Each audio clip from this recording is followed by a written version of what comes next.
La flotte immense des bateaux de la Fastnet Race longe actuellement la côte sud anglaise. Les quelques 3000 skippers sont partis en début d'après-midi, sont actuellement dans du gros temps. 50 nœuds de vent sont même annoncés pour cette nuit.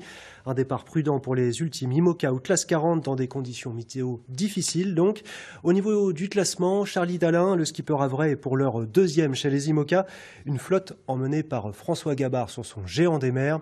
Une course mythique qui permet à des amateurs de se mesurer aux stars de la discipline à bord de leur Formule 1 des mers. Parmi eux, Julien Vira, qui se passionne pour la voile depuis 3 ans. C'est un portrait signé Marie Lebrun et Marie Saint-Jour. Filer à l'allure du vent, puis virer de cap. Julia Vira en rêvait, aujourd'hui elle y est. Pourtant, le large est loin d'être son élément. La skippeuse est guide de haute montagne depuis 20 ans. Elle retrouve sur son voilier l'extase d'une expédition. Là, il y a cette espèce de contemplation, de moments vraiment très authentiques quand on est dans la nature où voilà, ça se passe de commentaires, on se sent juste bien, quoi. La jeune femme arpente d'habitude les sommets du monde entier. Elle est une voileuse depuis 3 ans seulement. 2 environnements différents, et pourtant la Savoyarde sait mettre ses compétences de haute montagne au service de la navigation. Par exemple, tout ce qui est la hiérarchisation des décisions avec la gestion de la sécurité, la gestion du confort qui est vraiment le dernier de nos soucis, avec la performance, etc. Donc tout ça, c'est en fait plein de petits paramètres avec lesquels on jongle en permanence et surtout qui sont évolutifs parce que le milieu change tout le temps. Ce classe 40 est son premier voilier. Elle le prépare jour et nuit à cette traversée depuis des mois. Que le bateau soit prêt techniquement à prendre le départ, c'est un petit succès. Et ensuite, vraiment, le but, c'est de l'amener sur la ligne d'arrivée sans casse majeure dans les temps.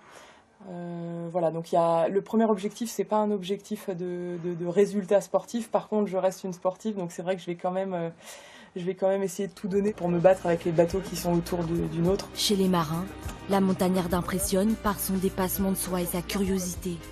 Pour apprendre, elle a su s'entourer de skippers chevronnés comme le Normand Louis Duc. Le coef, il pousse, il va loin dans les amplitudes. Mais du coup, si tu lui mets un grand coef et un grand gain, il va péter un câble, non? Ça peut. Okay. Des professionnels qui croient en elle et la regardent d'un œil admiratif. Ses qualités à Julia, c'est d'être vraiment têtue. Des fois, c'est insupportable, mais je pense que c'est le truc de base pour être performant et pour que ça fonctionne sur un projet comme ça. Il faut être têtu, il faut avoir la niaque et il faut être capable d'aller au bout de ses projets. Et c'est ça, ses qualités. C'est qu'elle lâche jamais, Julia. Quand elle a quelque chose dans le crâne, elle va au bout de son truc. Poussée par sa détermination, malgré les difficultés, l'horizon semble dégagé pour Julia Vira. En ligne de mire, son rêve ultime, traverser l'Atlantique en solitaire. Un sommet largement atteignable. Voilà, et tous ces bateaux ont près de 700 000 à parcourir, direction le mythique phare du Fastnet au sud de l'Irlande, avant de descendre sur Cherbourg. Les plus rapides, les ultimes, sont attendus demain dans la soirée.